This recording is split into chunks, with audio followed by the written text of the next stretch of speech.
Amis des réparations, bonjour.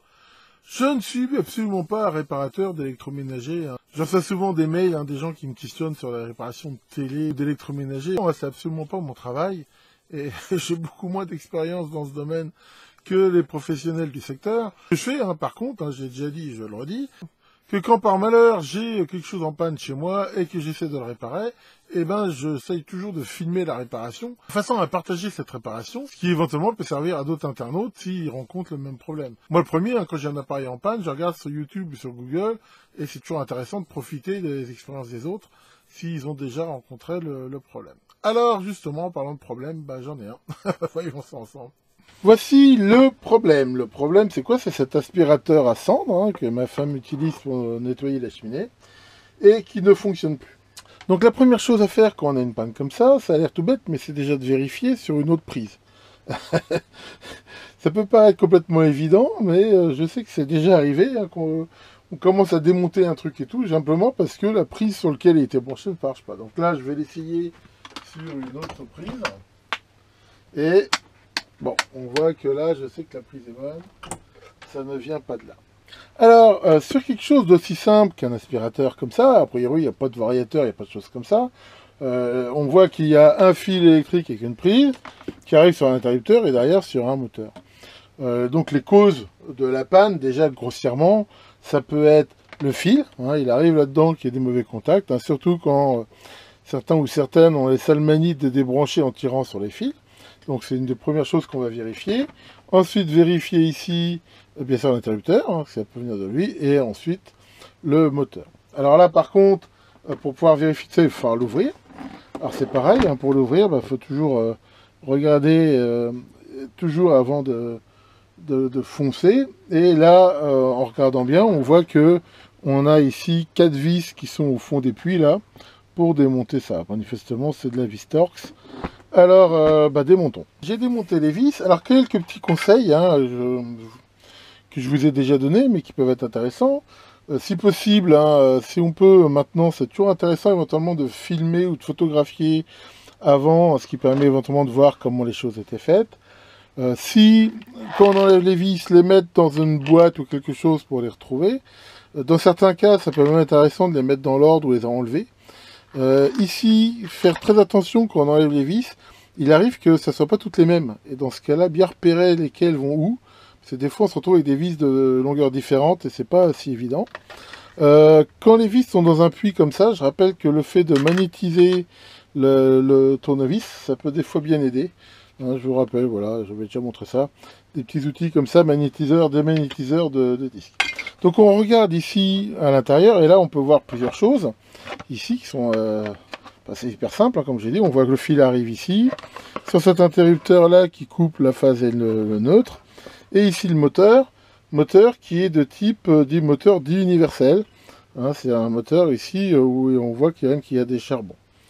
Donc on va quand même tester ici l'arrivée électrique, bien que en voyant ce type de moteur, à mon avis, ça a plus de chances de venir des charbons qu'autre chose, mais toujours commencer par tester. Donc là, je vais utiliser mon testeur. Donc on va regarder déjà le fil si ça arrive bien ici. Donc là, c'est bon. Et l'autre fil.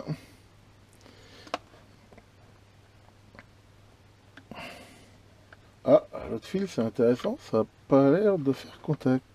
Donc là, je teste en fait entre cette borne-là et ici en ayant mis en route l'interrupteur. Alors ça, c'est intéressant. Ça veut dire que déjà, il y a un problème. C'est que les deux ici devraient passer. Alors ce qu'on va maintenant pouvoir vérifier, c'est si le courant arrive bien avant ou pas l'interrupteur. Voir si ça vient du câble ou de l'interrupteur. Donc là, j'ai enlevé une des cosses ici du câble.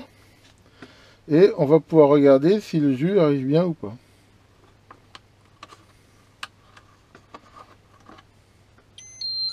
Donc là, on voit que ça arrive bien. Donc manifestement, contrairement à ce que je pensais, ça ne vient pas des charbons. On voit que cet interrupteur ici, apparemment, a des côtés qui ne fait pas contact. Alors on va le sortir et regarder ça de plus près. Bien, je vais changer, parce que je vais prendre un multimètre, vu que mon petit testeur, là, il est bien, mais je veux dire, c'est pas forcément un outil que les gens ont. Donc là, je vais me mettre en mode ohmmètre, testeur de continuité, donc voilà, avec bip. Donc on voit que quand ici, ça fait contact, ici, on a un bip. Et là, l'interrupteur étant en position on, je devrais avoir contact entre là et là, et là et là, vu que ça coupe en fait la phase et le neutre du moteur. Donc là, on voit que j'ai bien contact entre les deux. Par contre, de ce côté-là, on voit que je n'ai aucun contact. Donc manifestement, il y a au moins ça qui fait que ça ne fonctionne pas. Je vous avais montré dans un QDN, hein, justement j'avais acheté ce genre d'interrupteur, hein, ça sert toujours comme je dis. Donc c'est quand même une bonne idée de le retester avant. Les chances que ça soit mort neuf sont vraiment rares, mais pas nulles. Et j'ai déjà eu le cas, et une fois qu'on a tout remonté, et ben c'est vraiment pas une bonne idée. Donc là on voit que ça ne passe pas comme ça, et là j'ai bien contact, là j'ai bien contact. Donc là-dessus, on peut être rassuré. Donc maintenant, bah, ça va être assez simple ici à changer, donc je vais le remettre en place. Voilà, en espérant que ce soit bien un standard, et a priori oui, donc c'était mis dans ce sens-là. Tac. Donc je me retrouve là avec un interrupteur qui en plus sera lumineux, et je vais remettre donc le branchement tel qu'il était à l'origine, à savoir comme ça. Et ici, donc ces doubles cosses là, avec ce condensateur ici d'antiparasitage, qui vient se mettre, si je ne m'abuse, comme ça. Donc on vérifie qu'il est bien mis, que le condensateur là ne gêne pas.